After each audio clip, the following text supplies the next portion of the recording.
Shalom, selamat pagi saudara yang dikasihi Tuhan. Kiranya berkah, damai sejahtera, dan sukacita dari Tuhan Yesus Kristus senantiasa menyertai saudara sekalian. Sebelum kita mendengarkan firman Tuhan dan renungan, marilah kita berdoa. Tuhan Allah Bapa yang baik, kami sungguh bersyukur atas kebaikan dan kemurahan-Mu. Karena Engkau Tuhan yang selalu melindungi dan memberikan pertolongan dalam kehidupan kami. Jika saat ini kami akan mendengarkan firman-Mu, kami memohon Tuhan mengurapi kami dengan Roh Kudus-Mu, agar kami dapat mengerti dan memahami apa yang Tuhan sampaikan kepada kami. Dan biarlah firman-Mu selalu membimbing kami di dalam kami menjalani kehidupan ini. Terima kasih Tuhan, di dalam nama Tuhan Yesus Kristus kami berdoa dan memohon. Amin. Saudara yang dikasihi Tuhan, bacaan firman Tuhan saat ini diambil dari kitab Yakobus pasal yang keempat, ayat yang pertama dan yang kedua. Demikian sabda Tuhan. Dari manakah datangnya sengketa dan pertengkaran di antara kamu? Bukankah datangnya dari hawa nafsumu yang saling berjuang di dalam tubuhmu? Kamu mengingini sesuatu, tetapi kamu tidak memperolehnya.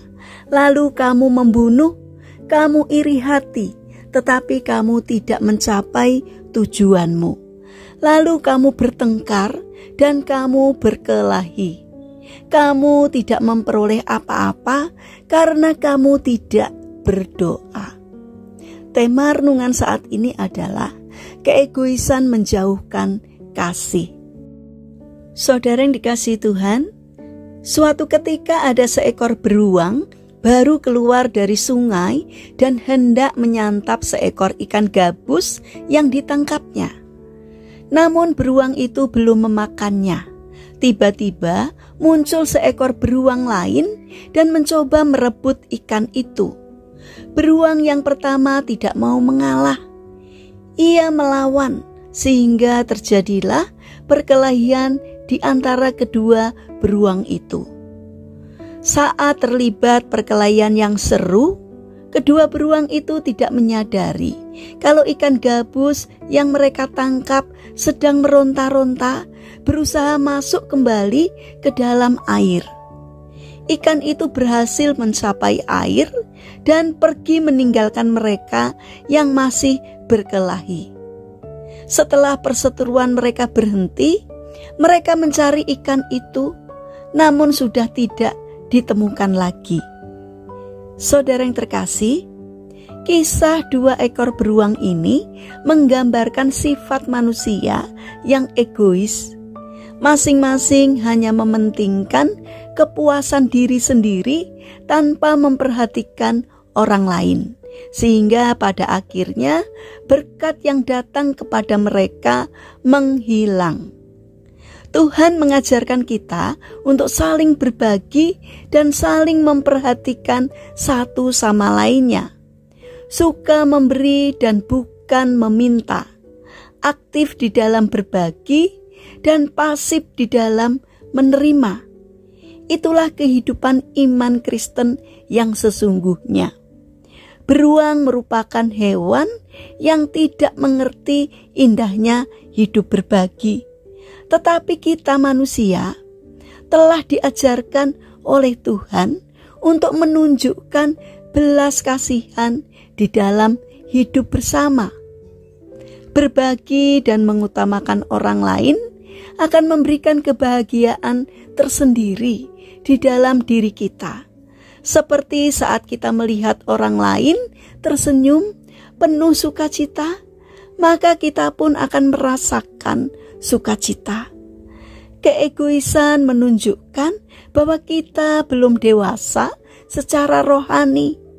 Berusahalah supaya kita berubah oleh pembaharuan budi kita dan tidak menjadi pengikut Yesus yang mendukakan hati Tuhan.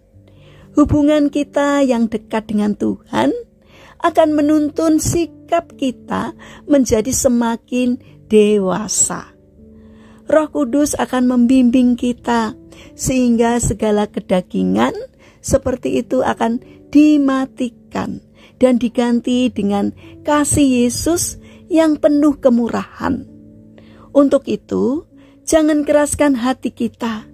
Biarkan Roh Kudus mengubah hati kita dan memimpin seluruh hidup kita, sehingga kita memiliki sikap murah hati, mengasihi satu dengan yang lain. Saudara yang terkasih, mari kita bangun karakter untuk peduli dan mengasihi terhadap sesama, karena kita diciptakan Tuhan untuk saling mengasihi, supaya melalui diri kita orang lain dapat diberkati. Mari kita berdoa. Tuhan Yesus yang baik, bantulah kami supaya mulai saat ini kami tidak menjadi orang yang egois. Kiranya Roh Kudus menuntun kami agar pertumbuhan rohani kami semakin hari menjadi semakin dewasa. Ajarkan kami untuk menanggalkan keegoisan kami, dan ubahlah agar kami dapat memiliki hati yang mengasihi. Bapa yang baik, saat ini kami teringat untuk saudara-saudara kami yang mengalami sakit. Kami mohon uluran tangan kasih Tuhan untuk menjamah, sehingga saudara-saudara kami akan memperoleh kesembuhan. Kami juga berdoa untuk saudara-saudara kami yang mengalami permasalahan dan kesulitan hidup. Kiranya Tuhan berkenan untuk hadir untuk menolong mereka. Kami juga ingin berdoa untuk seluruh aktivitas kami sepanjang hari ini. Kami mohon Tuhan yang senantiasa membimbing, menolong, dan menyertai kami, sehingga apapun yang kami kerjakan seturut dengan pimpinan Tuhan. Terima kasih Tuhan atas setiap kebaikan dan kemurahan-Mu. Dalam nama Tuhan Yesus Kristus kami berdoa. Amin. Puji Tuhan, saudara yang terkasih, kiranya firman Tuhan dan renungan hari ini dapat menjadi berkat bagi kita semua. Haleluya.